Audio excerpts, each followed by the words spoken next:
আমি এখন তোমাদেরকে একদম 1 বছরের বাচ্চার একটি ফতুয়া কাটিং করে দেখাবো। আসসালামু আলাইকুম সবাইকে।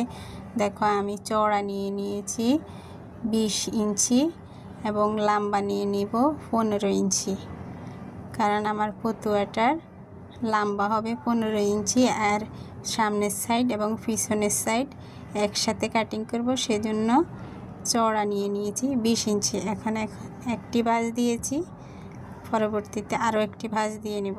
দেখো আমি কিভাবে ভাঁজগুলো দিচ্ছি এবং বন্ধ সাইডটা আমার দিকে আছে আর খোলা সাইডটা সামনের দিকে আছে। তোমরা ভালোভাবে খেয়াল করলে বুঝতে পারবে। এখন আমি 1.5 ইঞ্চিতে একটি দাগ দিয়ে নিব। 1.5 ইঞ্চি নিয়েছি আমি গলার জন্য, গলার মাপটা নিয়েছি আমি 1.5 ইঞ্চি। আমি খোলা সাইডে গলা কাটিং করতেছি এবং বন্ধ সাইডে হাতার আরমোলটা থাকবে।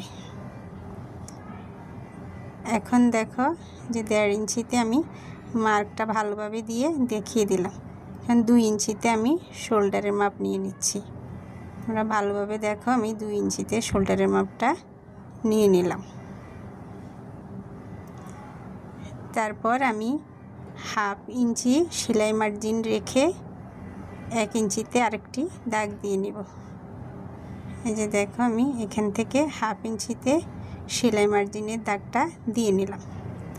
এখন এখান থেকে আমি 1 ইঞ্চিতে শোল্ডার ডাউনের একটি মাপ দিয়ে নিব। তারপর এখান থেকে আমি হাতার আরমোলের মাপটা নিয়ে নেব। আরমোলের লম্বা মাপটা আমি 3 ইঞ্চিতে নিচ্ছি।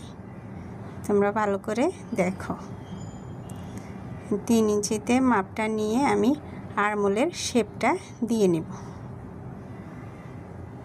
এখন আমি দাগ অনুযায়ী কাটিং করে নেব। আর এই সাইডে আমি পিছনের গলার মাপটা দিয়ে নিলাম, 1/2 ইঞ্চি ডাউন করে দিলাম পিছনের গলাটা।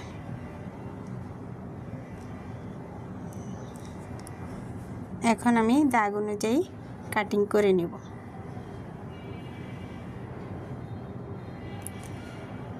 আমার ভিডিওটা যদি তোমাদের ভালো লেগে থাকে, লাইক, কমেন্ট এবং সাবস্ক্রাইব করে দিবা। পাশে থাকা বেল আইকনটি প্রেস করে দিবা, যেন আমি যে কোনো নতুন ভিডিও আপলোড করলে সবার আগে তোমরাই দেখতে পাও। আর আমার ভিডিওগুলো তোমাদের কাছে কেমন লাগে কমেন্ট করতে পারো। এখন আমি জামাটিকে খুলে নিব। দেখো এটা হলো আমাদের 2টা হাতার আরমোল।